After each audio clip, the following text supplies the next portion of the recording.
up to incidence before I get started? We're good on everything else? How are we feeling about logs and decimals? So confusing. Oh my Yeah, goodness. It's too much. Oh my goodness. But that's the only thing I think. Use YouTube then. Use YouTube. No. I understand. The thing is that put it in the bread. Put it in the bread. I don't want to say it. You know what? I'm saying memorize it. I'm saying memorize it. Memorize that. Yeah. Memorize that, 3 decibels is a half, 10 decibels is a tenth, is 10 times bigger, or a 10 decibel attenuation is a tenth. Alright? Go. Oh, let me get it bigger. Can I Ice today, guys. It's Friday. You're allowed only. Anybody going to see that Will Smith movie? Will Smith movie? Which one? Which one? A new one? He got a new movie out. Oh, I want to see it. The Joker. I want to see that Joker too. Oh yeah, the Joker is really nice. I heard it was really good. The Joker. That's in it? Clearly, you're not a Batman. Can you pull Charlotte? That's blasphemy right there. Guys, we're talking about incidence, okay? Incidence occurs when a sound wave strikes the many tissue interfaces as it travels in the body. So the incident beam is really, the initial incident beam is the beam coming directly out of the transducer, right?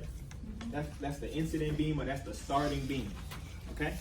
Just like right here. Before it hits a tissue interface, see, this is initially, see the dotted line right here at the top? Initially, that's the first incident beam, right? Before it hits soft tissue. Then it hits soft tissue, and then it's traveling through soft tissue, then it hits muscle. So now this is the incident beam going to this one, right? Okay, so every time it hits a new surface, that's what we're talking about incidence. We're talking about how it interacts every time it hits a new surface, right? The angle at which the wave strikes the boundary determines the behavior of the pulse. And we're going to talk about the different angles and the different kinds of incidence, whether it be oblique incidence or perpendicular incidence. All right. Let me get back in my geometry class. JT geometry class right here, guys. All right, so there's 3 types of angles, guys. 3 types of angles. I hope you guys remember this from school. If you don't, you're re-upping on the lesson right now. So, an acute angle is any angle that's less than 90 degrees. All right, it tends to look like this, or anywhere from about 89 degrees and lower. All right. Then we have a right angle, which is exactly 90 degrees, just like this. That would be what we're going to call our perpendicular incidence right there. All right? Then we have an obtuse angle, which is any angle that's greater. Oh, my goodness. What was this? Any angle that's greater than 90 degrees. Any angle, silence that. Yeah. Any angle that's greater than 90 degrees. Okay? We're good on these angles, guys? Sweet. This is just a review for a lot of us, from all of us, right? Well, you got some cotton candy grapes right there. Some big grapes. All right? So, we're talking about oblique angles. Oblique angles are any angle that's not 90 degrees. So therefore, our acute and obtuse angles are considered oblique angles. All right? Both of those angles are considered. Obtuse and acute are considered our oblique angles.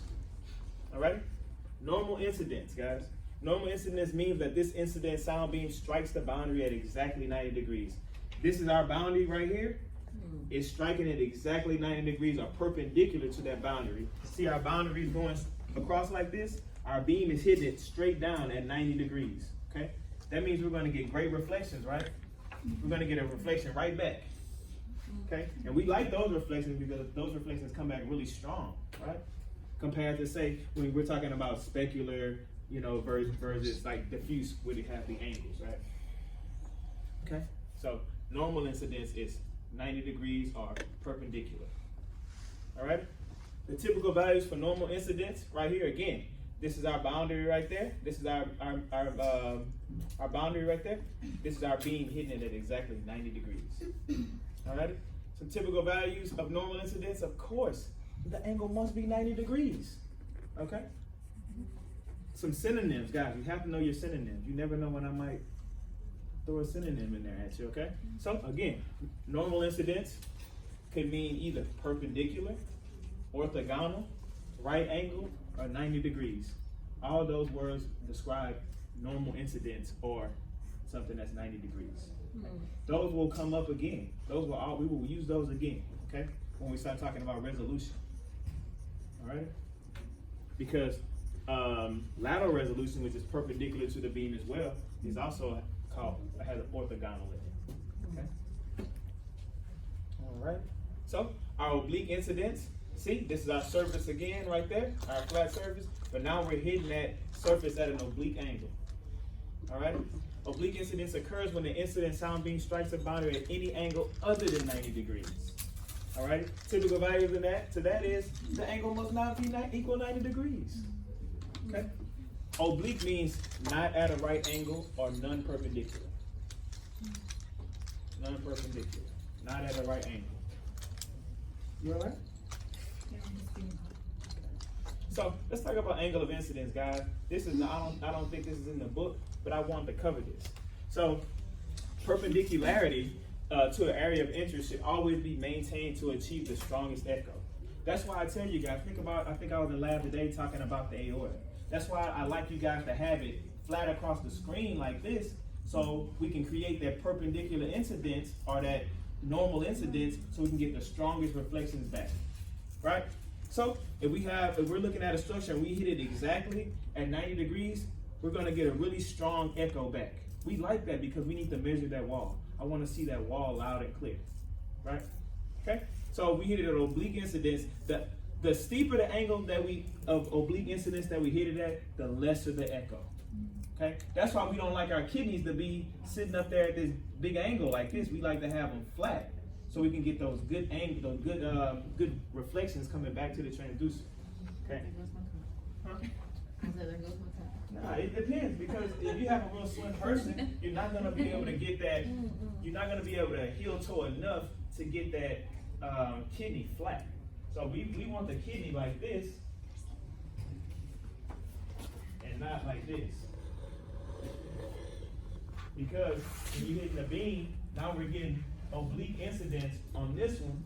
So remember, on a curved structure, we're not gonna get good reflections back. So that's why, remember I always say this, on the transverse aorta, that's why we don't see the lateral sides of that wall that well, because we're not hitting that with normal incidence.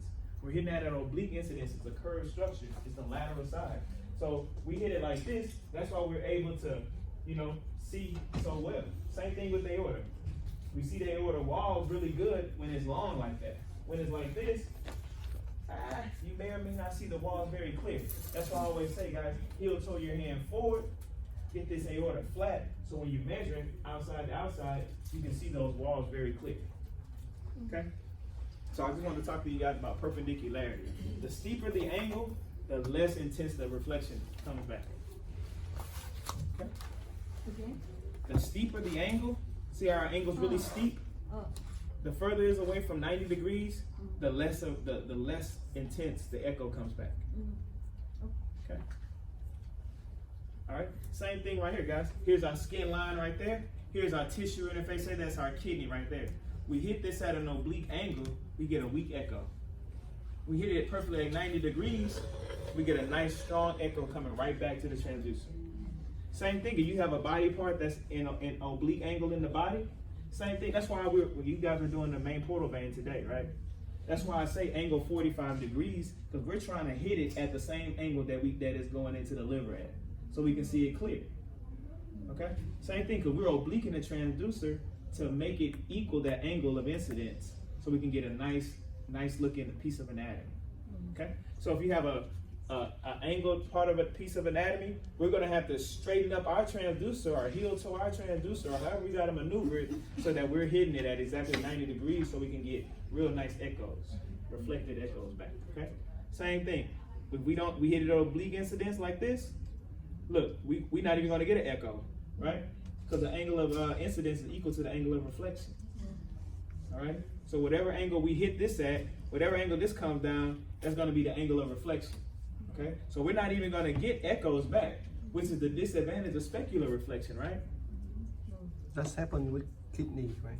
Yeah, all the time. All the time. Good thing about the ultrasound beam is that it just doesn't shoot in a straight line.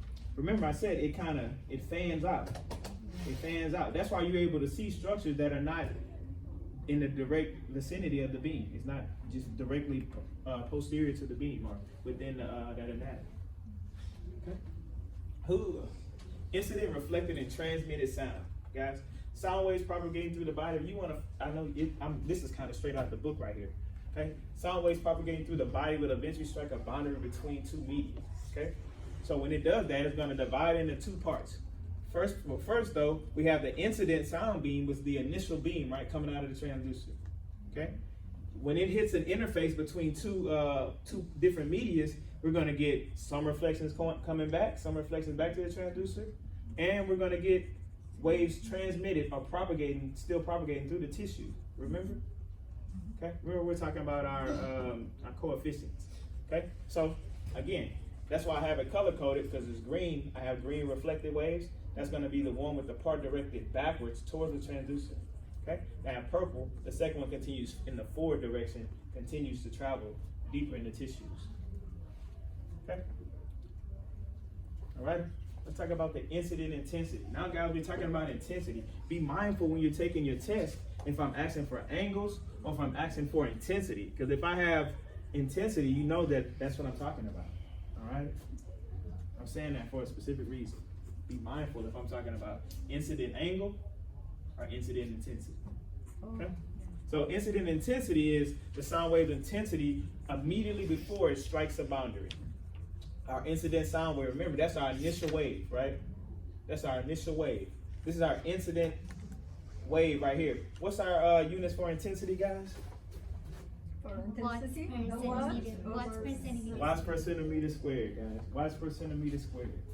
And that's, again, that's why I say we're building that foundation. We always gonna have to know those. We're always gonna have to know our parameters. Always gonna have to know our variables. Okay. So again, the incident intensity, the sound wave's intensity immediately before it strikes a boundary. Okay. This is the intensity before it hits this boundary right here. This is the boundary between two media, right there. All right. Then we have our reflected intensity. Our reflected intensity right here. What kind of incidence is this, guys? How are we hitting this? Oblique incidence, right? Oblique. We're not hitting this media 90 degrees. Okay, that's oblique incidence. Okay, so notice that our incident wave and our reflected wave, they're at the same angle, the same but opposite angles. Okay. Our reflected intensity is the intensity of the portion of the incident sound beam that after striking a boundary returns back to where it came from, back in the same direction. Remember, it doesn't always go back to the transducer, okay? Because it's gonna be off axis. If our beam is coming from this way, from where the incident wave is coming from, then that's not coming back to the transducer, right? This reflected intensity is not gonna come back, all right? And our transmitted intensity is the intensity of the portion of the beam that after striking a boundary, it continues forward in the same general direction that it's traveling. That term is used for a reason, same general direction, because as we're going to find out, it can change angles. It doesn't always stay in a straight line. Okay? Okay. There's a conservation of energy. Remember we talked about this. Energy is neither lost nor destroyed. It just turned into another form, correct? All right? So that means that our reflected intensity plus our transmitted intensity are going to equal our incident intensity. Okay? Again, here it is right here. Incident or starting intensity equals the reflected intensity plus the transmitted intensity. So if I give you a problem when I'm telling you, hey, my transmitted intensity is my incident intensity is 100. My transmitted intensity is 60. What is my reflected intensity? 40. 40 is my reflected intensity. We're good. I don't have to write that, do I? So sweet. All right. Conservation of energy, guys. Whenever we're talking about transmission, we're always really talking about the conservation of energy. Okay. So our intensity reflection coefficient, guys, I want you to always remember we're talking about the IRC or the ITC. We're talking about percentages. Okay, it's the percentage. The IRC, the intensity reflection coefficient, is the percentage of the intensity that bounces back when the sound beam strikes a boundary between two media. Remember, it tells you exactly what it is. The reflection intensity reflection coefficient. The percentage of the beam that's bouncing back. It's plain, just like that. Simple. All right? In clinical imaging, remember I told you guys the other day, 1% or less of the sound wave intensity is reflected back, right? So we're not getting a lot of information back. We're actually got more of the wave being transmitted, right? Okay? That's why the amplification is so important to what we're doing. All right? A greater percentage of the wave is reflected when the sound strikes a boundary such as between soft tissue and bone or soft tissue and air. Why? Anybody know why? They have bone has the higher speed of sound. not speed, impedance. The impedances are so different. Remember, you're going to get a strong echo back if they have a greater impedance difference. So just like, let's say a big impedance difference would be air and bone, which we know sound can't travel through. I'm just using it hypothetically. Okay? So it's saying that a greater percentage of wave is reflected when sound strikes a boundary between like soft tissue and bone.